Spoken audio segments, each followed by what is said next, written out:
नमस्ते दोस्तों। श्री कृष्ण जन्माष्टमी की आप सबको हार्दिक शुभकामनाएं। जन्माष्टमी हो और कृष्ण लीला का वर्णन न हो, ऐसा कहाँ होता है भला। माँ यशोदा के घर के आंगन से एक पुकार की आवाज़ आई। मधुर पुकार से मंत्रमुग्ध मैया ने झांक कर देखा।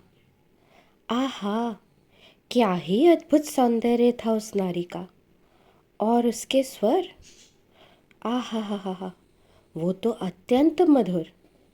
माँ ने अपना नन्हा लल्ला उस छलावे के हाथों सौंप दिया। अक्सर तो ऐसा ही होता है ना, दुष्ट मन की वाणी बड़ी मधुर होती है।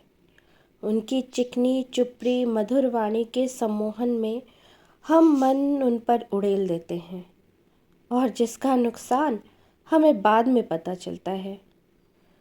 तो मैया यशोदा ने भी अपने 10 दिन के बालक कन्हैया को उस दानवी के हाथों में दे दिया। समस्त संसार के पालनहार को उस मायावी राक्षसी ने दूध पिलाने की इच्छा जताई। और कान्हा, वो तो जैसे इसी की प्रतीक्षा कर रहे थे। दरअसल पूतना कंस की दाई माँ थी। कहीं कहीं यह भी लिखा गया है कि वो कंस की बहन थी। कंस को अपने हाथों में खिलाने वाली राक्षसी आज कृष्ण के प्राण हरने के उद्देश्य से आई थी। स्तनों पर विष का लेप लगाकर आई पूतना ने श्री कृष्ण को अपने स्तनों से चिपका कर दूध पिलाना चाहा। कान्हा तो ठहरे सबकी इच्छा पूर्ण करने वाले। उन्होंने अपने नन्हे नन्हे हाथों से उसके स्तनों को पकड़ा और उसके प्राणों के साथ उसका दूध चूसने लगे। पूतना की प्राण शक्ति जब क्षीण पड़ने लगी तो उसने अपनी भयंकर आवाज में चिल्लाना शुरू किया, बचाओ बचाओ, अरे छोड़, अरे छोड़। कहते हैं ना, मुसीबत और क्रोध के समय आपकी असल परीक्षा होती है। तो क्रोधित पूतना अपने असली रूप में आ गई और उसकी आवाज़ सुन के माता यशोदा भय के मारे कांपने लगी। लेकिन श्री कृष्ण ने उसके स्तनों को जोर से दबाकर रखा था। अब पूतना के प्राणों के आश्रयभूत सभी मर्म स्थान फटने लगे। वह पुकारने लगी, अरे छोड़, अरे छोड़, अब बस कर। लेकिन श्री कृष्ण वो कहाँ बस करने वाले थे। पूतना बार बार अपने हाथ और पैर को पटक पटक कर रोने लगी। उसके नेत्र उलट गए। उसका सारा शरीर पसीने से लथपथ हो गया। उसकी चिल्लाहट का वेग बड़ा भयंकर था। उसके प्रभाव से पहाड़ों के साथ साथ पृथ्वी और ग्रहों के साथ अंतरिक्ष भी डगमगा उठा। सारा पाताल और दशों दिशाएं गूंज उठी। बहुत से लोग वज्रपात की आशंका से पृथ्वी पर गिर गए। उफ, कितना भयंकर दृश्य था।